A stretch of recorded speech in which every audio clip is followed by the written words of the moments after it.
Hello friends, welcome back to Neetu's world. జోహికి స్కూల్లో red day celebrate చేశారండి. సో దానికోసం అని చెప్పేసి రెడ్ డ్రెస్సు, రెడ్ కలర్ ఫుడ్ని మనం పంపించాలండి. సో దానికోసం అని చెప్పి నేను బీట్రూట్ ఇడ్లీని రెసిపీ అయితే మీకు చెప్పబోతున్నాను. సో బీట్రూట్ ఇడ్లీ ఏంటంటే మనకి ఎనిమియా ఎవరికైతే ఉంటుందో వాళ్ళకి చాలా బాగా యూజ్ అవుతుంది. ఫైబర్ ఉంటుంది కాబట్టి డైజెషన్ కూడా బాగుంటుంది, క్యాన్సర్ రాకుండా కూడా కాపాడుతుంది. అంత మంచిదండి బీట్రూట్ ఇడ్లీ. సో ఎలా ప్రిపేర్ చేసుకోవాలంటే ముందు రోజే 1 గ్లాసు మినపప్పుకి 2 గ్లాసులు రవ్వ తీసుకోవాలండి. మినపప్పు మెత్తగా అయిపోయిన తర్వాత ఈ రవ్వని గట్టిగా పిండేసి మినపప్పులో మనం మినప్పిండిలో ఇడ్లీ రవ్వని యాడ్ చేసుకోవాలండి. సో ఈ విధంగా మెత్తగా అయిపోయేంత వరకు మనం మిక్సీ పెట్టేసుకోవాలి. దీంట్లో వాటర్ అంతా పోయేంత వరకు మంచిగా డ్రైన్ చేసుకుని ఈ రవ్వను మొత్తం కూడా ఈ పిండిలో యాడ్ చేసుకోవాలండి. సో మొత్తం ఇడ్లీ పిండి అంతా యాడ్ చేసుకున్న తర్వాత ఇన్ కేస్ గట్టిగా ఉంటే కొంచెం వాటర్ యాడ్ చేసుకోవచ్చు. అంత గట్టిగా కాదు, మరి అంతగా పలచగా కాకుండా కలిపేసుకోవాలండి. ఇట్లా చేత్తో మొత్తం అంతా కలిసేలాగా కలిపేసుకోండి. నెక్స్ట్ వచ్చేసి అంతా అయిపోయింది కాబట్టి ఇప్పుడు ప్లేట్ పెట్టేసి ఈ గిన్నెని నైటే పక్కన పెట్టేసుకుంటే మార్నింగే చక్కగా ఫెర్మెంటేషన్ జరుగుతుంది. మార్నింగ్ ఏం చేస్తారంటే ఒక బీట్రూట్ తీసుకుని చక్కగా పీల్ తీసేయండి. మొత్తం ఇట్లా పీల్ తీసేసి ఇంత పెద్దది వేయకండి, చిన్నది తీసుకోండి. నేను దీంట్లో హాఫే యూస్ చేస్తున్నాను అనమాట.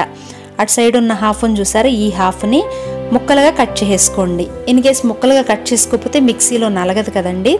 సో ఆ విధంగా సన్న ముక్కలుగా కట్ చేసుకోండి.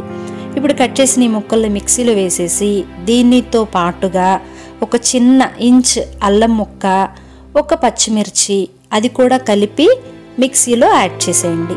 తోలు తీసుకున్నా పర్వాలేదు, అల్లంది తీయకుండా కడిగి వేసుకున్నా కూడా పెద్ద ప్రాబ్లం ఏమీ ఉండదండి. మిక్సీలో ఇలా మెత్తగా బ్లైండ్ చేసేసుకోండి. ఇప్పుడు బ్లైండ్ అయిపోయింది కదా, ఈ విధంగా మనకు పేస్ట్ వస్తుంది కదా. దీన్ని ఏం చేస్తారంటే మనం పక్కన పెట్టుకున్నాం కదా ఇడ్లీ పిండి, దాంట్లో వేసేయండి. ఇప్పుడు చక్కగా ఫెర్మెంట్ అయిపోయి ఉంటుంది కాబట్టి ఇడ్లీ పిండి ఒక గరిటతో మొత్తం కలిసేంత వరకు ఇడ్లీ పిండిలో అంతా కూడా కలిపేసుకోండి. కలిపేసుకున్న తర్వాత బ్యాటర్ చూసారా ఈ విధంగా వస్తుందన్నమాట. ఈ పింకిష్ కలర్లో ఉన్న ఈ బ్యాటర్ని పక్కన పెట్టేసుకుందాం. ఇప్పుడు మనం చట్నీ చేసుకుందాం. చట్నీ చేయడం కోసం అని చెప్పేసి ఆయిల్, 1 స్పూన్ ఆయిల్ యాడ్ చేసుకుని 2 పచ్చిమిరపకాయలు యాడ్ చేసుకుంటున్నానండి. దీంట్లో 2 గుప్పుళ్ళు మాత్రమే గ్రౌండ్ నట్స్ యాడ్ చేస్తున్నాము. బ్రౌన్ కలర్ వచ్చేంత వరకు ఫ్రై చేసుకోవాలండి వీటిని. వీటితో పాటుగా నేను కొబ్బరి కూడా యాడ్ చేస్తున్నాను.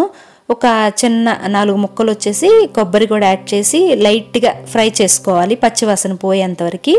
ఇప్పుడు అన్నీ కలిపి జీలకర్ర, పచ్చిమిర్చి, గ్రౌండ్ నట్స్, ఉప్పు, నెక్స్ట్ వీటితో పాటుగా కొంచెం కొత్తిమీర కూడా యాడ్ చేస్తున్నాం, వెల్లుల్లిపాయ, కొత్తిమీర. ఇది కొంచెం వేడిగా ఉంటుంది కాబట్టి ఒక 2 పల్స్ ఇచ్చేసేయండి. ధనియా పౌడర్ వేయటం మర్చిపోయానండి. కొంచెం ధనియాలు కానీ ధనియా పౌడర్ అయినా పర్వాలేదు, కొంచెం యాడ్ చేసుకోండి, టేస్ట్ డిఫరెంట్ వస్తుంది అనమాట. ఇప్పుడు వాటర్ యాడ్ చేసుకుని మనకి ఎంత కావాలో అంత వాటర్ యాడ్ చేసుకుని మెత్తగా మిక్సీ పెట్టేసుకుని పక్కన పెట్టేసుకోండి. ఇప్పుడు దానికి పోపు యాడ్ చేయాలి కాబట్టి కొంచెం ఆయిల్ తీసుకుని పచ్చిశనగపప్పు, మినప్పప్పు, నెక్స్ట్ ఆవాలు, జీలకర్ర, వీటితో పాటుగా 2-3 మెంతులు అవి కూడా యాడ్ చేసుకుంటే స్మెల్ బాగుంటుందండి. మెంతులు యాడ్ చేస్తే డైజెషన్ కూడా బాగుంటుంది. సో ఇవన్నీ ఫ్లేమ్ మీడియం, హై ఫ్లేమ్లో పెట్టొద్దండి, మీడియంగానే పెట్టుకోండి.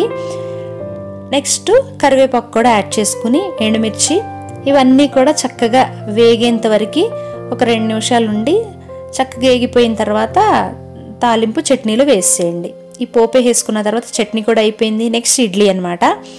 ఫస్ట్ అయితే ప్లేట్లో ఇడ్లీ వేసేసుకోండి. ఈ విధంగా వేసేసుకున్న తర్వాత ఫస్ట్ ఏంటంటే మా ఇంట్లో జోహికి పెట్టి పంపించేసిన తర్వాత మేము టేస్ట్ చేద్దాము అని చెప్పేసి జోహికి ఇప్పుడు స్కూల్కి పంపించడం కోసం అని చెప్పేసి బాక్సులో అయితే ప్యాక్ చేసేస్తున్నానండి. స్నాక్ బాక్స్లో ప్యాక్ చేసి ఇప్పుడు మనం ఏంటంటే జోహిని స్కూల్కి పంపించి వచ్చిన తర్వాత మన ఇడ్లీ ఎలా ఉంది ఏంటి అనేది టేస్ట్ చూద్దాము. ఫస్ట్ అయితే రెడ్ డే కదండి, సో రెడ్ షర్ట్ వేసుకుని జోహి రెడీ అయిపోయాడు. స్కూల్ కూడా బెలూన్స్తో రెడీ చేశారండి. లోపల కూడా అంతా రెడ్ కలర్లో పెట్టేసి ఫొటోస్ తీసుకుంటున్నారు. సో జోహి అయితే స్కూల్కి వెళ్ళిపోయాడు. ఇప్పుడు ఏంటంటే నేను మా హస్బెండ్ కోసం ఇడ్లీ అయితే రెడీ చేస్తున్నాను అనమాట. సో ఇడ్లీ గిన్నెలో ఒక 1/2 గ్లాసు వాటర్ తీసుకుని నెక్స్ట్ ఇడ్లీ పిండి వేసేసుకుని ఇప్పుడు ఏంటంటే హై ఫ్లేమ్లో పెట్టుకోండి. మీడియం ఫ్లేమ్లో కానీ సిమ్లో కానీ పెట్టుకున్నామంటే ఫ్లఫీగా రావండి ఇడ్లీలు. సో ఇప్పుడు ఏంటంటే చక్కగా ఒక 2 విజిల్స్ వచ్చిన తర్వాత ఇడ్లీలు అయితే అయిపోయినాయి. చక్కగా మెత్తగా వచ్చినాయండి ఇడ్లీలు, మాత్రం సాఫ్ట్గా చాలా బాగున్నాయి. పింక్ కలర్ ఇడ్లీలు ఈ చూడటానికి ఇప్పుడు ఎలా ఉన్నాయంటే ఆరెంజ్ కలర్లో మారిపోయిందనమాట. ఇప్పుడు గ్రౌండ్నట్ చట్నీ విత్ కొబ్బరి, దాంతోపాటు ఇడ్లీ టేస్ట్ మాత్రం చాలా బాగుందండి. మీరందరూ కూడా డెఫినెట్గా ట్రై చేయండి. లేడీస్ ఖచ్చితంగా తినాల్సిందండి. మనకి ఎనిమియా ప్రాబ్లమ్స్ ఉన్న వాళ్ళు ఈ ఇడ్లీ ట్రై చేయండి, రికవర్ అవుతుంది. ఫైబర్ ఉంటుంది కాబట్టి చక్కగా డైజెషన్ కూడా చాలా బాగుంటుంది, క్యాన్సర్ రాకుండా కాపాడుతుంది అనమాట. ఇప్పుడు మా హస్బెండ్ని టేస్ట్ చేయమని చెప్పి అందాం, ఎలా ఉందో చూసి చెప్తారు. ఆయన టేస్ట్ చేసేటప్పుడు చూస్తుంటే నాకైతే నవ్వు వస్తుంది, కామెడీ చేస్తున్నారు అనమాట బయట. బీట్రూట్ ఇడ్లీ వచ్చి పెద్దగా డిఫరెన్స్ ఏమి ఉన్నట్టు నాకు అనిపించలేదండి. నేను కొంచెం అల్లము పచ్చిమిర్చి యాడ్ చేశాను కదా, లైట్గా ఆ అల్లం ఫ్లేవర్ ఒక్కటే అనిపిస్తూ ఉంది, నార్మల్గానే అనిపించింది. సో ఏదేమైనా కూడా బీట్రూట్ మన హెల్త్కి చాలా మంచిది కాబట్టి ఎనిమియా ప్రాబ్లమ్స్ని క్లియర్ చేయాలన్నా, మన డైజెషన్ బాగుండాలన్నా బీట్రూట్ మాత్రం డెఫినెట్గా ట్రై చేయండి. వీక్లీ వన్స్ ఈ ఇడ్లీ వేసుకుని తింటే మాత్రం మన హెల్త్కి చాలా చాలా మంచిదన్నమాట. అంతేకాదండి, ఇంకా యాంటీ ఆక్సిడెంట్స్ కూడా ఈ బీట్రూట్లో చాలా ఉన్నాయి. సో అందుకని మీకు హెల్ప్ అవుతుంది. డెఫినెట్గా మీరు ఈ వీడియో చూసిన తర్వాత ట్రై చేయండి. జోహి స్కూల్ నుంచి వచ్చేసాడండి, లేడీ బగ్గా రెడీ అయిపోయాడు. వీడియో నచ్చితే like, comment, share and subscribe. Thank you, bye.